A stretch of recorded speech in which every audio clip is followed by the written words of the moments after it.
Hi, I'm Benjamin Payne.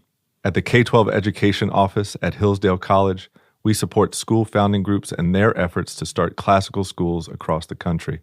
Finding the right leader is one of the first and most important steps to building a successful school. While we do consider experience in education, we seek candidates who exhibit unwavering personal integrity, honesty, courage, and servant-hearted leadership. Perhaps that's you. If you're looking to engage in fulfilling, impactful, and challenging work protecting our nation's future and building up the next generation of virtuous citizens, we'd love to hear from you.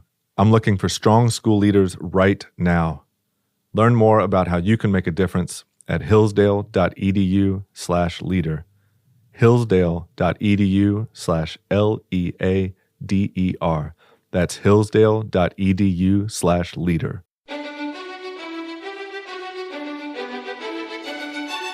Welcome to the Hillsdale College K-12 Classical Education Podcast, bringing you insight into classical education and its unique emphasis on human virtue and moral character, responsible citizenship, content-rich curricula, and teacher-led classrooms. Now your host, Scott Bertram. We continue a series of episodes from presentations delivered at Hoogland Center for Teacher Excellence seminars. The Hoogland Center for Teacher Excellence, an outreach of the Hillsdale College K-12 Education Office, offers educators the opportunity to deepen their content knowledge and refine their skills in the classroom. These one-day conferences are hosted during the academic year in cities across the nation and feature presentations by Hillsdale College faculty, K-12 office staff, and leaders in the Hillsdale network of member schools. There is no cost to attend, and attendees may earn professional development credits. Currently, the Hoogland Center is hosting a series exploring the art of teaching a variety of subjects. To learn more about upcoming events, visit our website, k12.hillsdale.edu.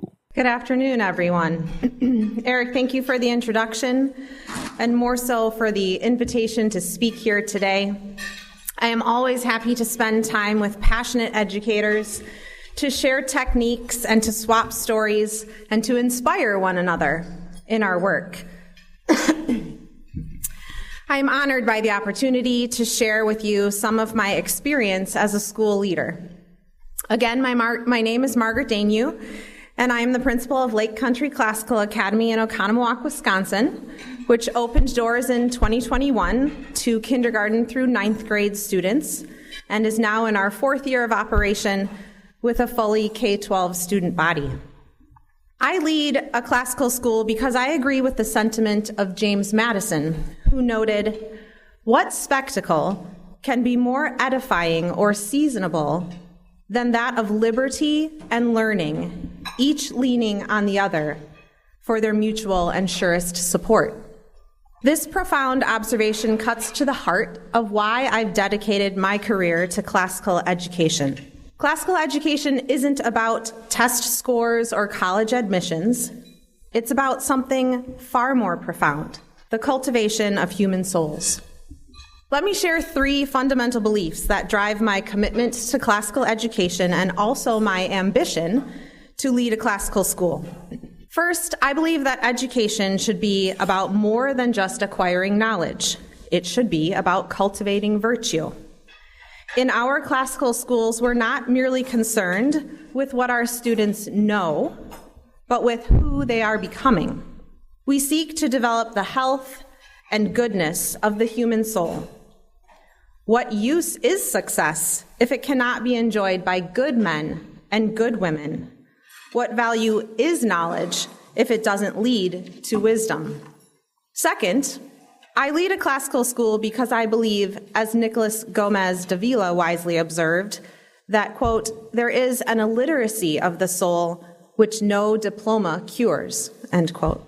In our schools, we understand that what you know matters far less than what you love. The world doesn't necessarily need more smart people. It absolutely needs more good people. This is why we place good books, good music, and good ideas before our students. We train them to love what is right, what is noble, and what is lasting. Which brings me to my third point. I lead a classical school because I believe in the power of things that endure. Look around us. We live in a world of constant change and ephemeral trends. Buildings crumble, clothes wear out, and what was considered progressive just a decade ago is now deemed outdated. But amid this ceaseless flood of change, there exists a precious collection of ideas, works, and traditions that have stood the test of time. Think about this. Why do people still read Homer after thousands of years? Why does Bach's music still move us? Why do the words of Augustine still ring true? It's because these works contain something rare and precious. They contain wisdom that speaks to the permanent things in human nature. In our classical schools, we don't chase the latest educational fads or jump from one trending methodology to another. Instead, we focus on what has proven itself as tried and true.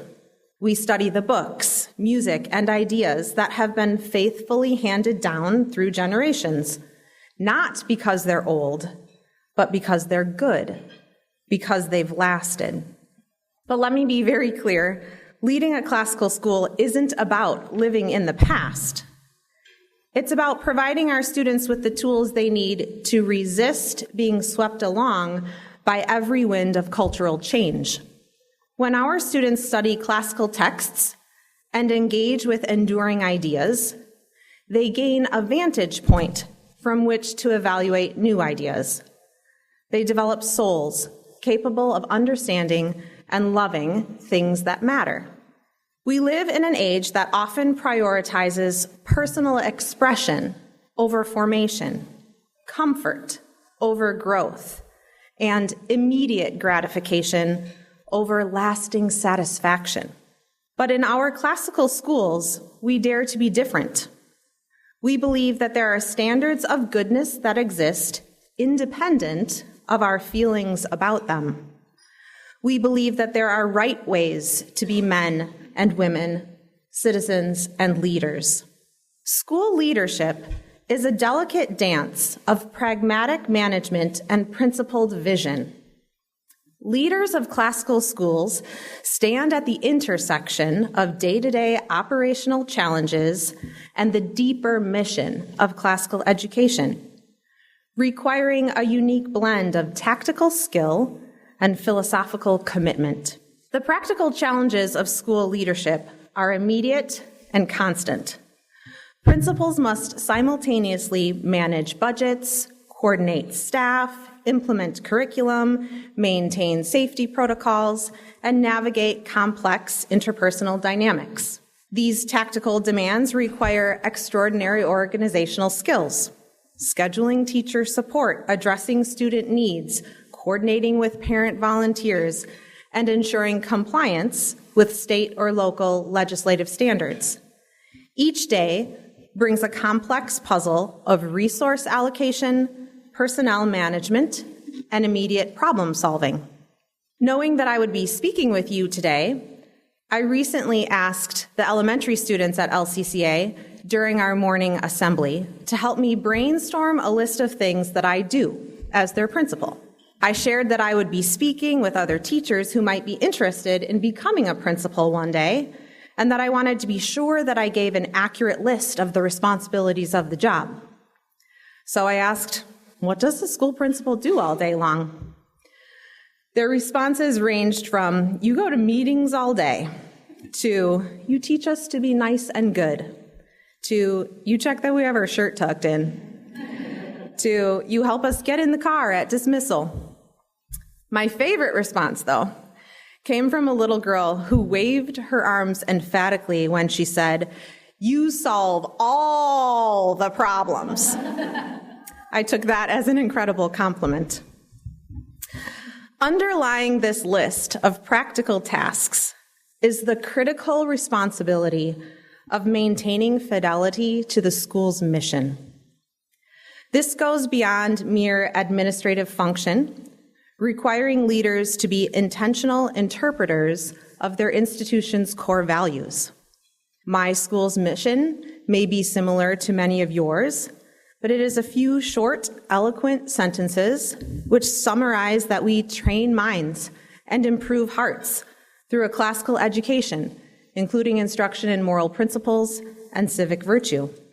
School leaders must ensure that every decision, from curriculum design to staff hiring, reflects this fundamental commitment.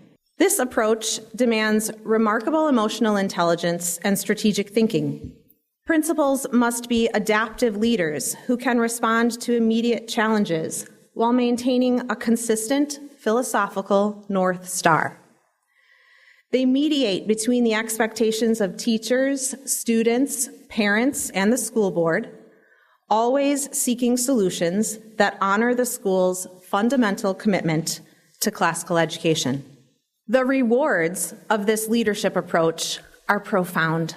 By maintaining a careful balance between pragmatic management and principled vision, leaders of classical schools create educational environments that transcend mere academic instruction.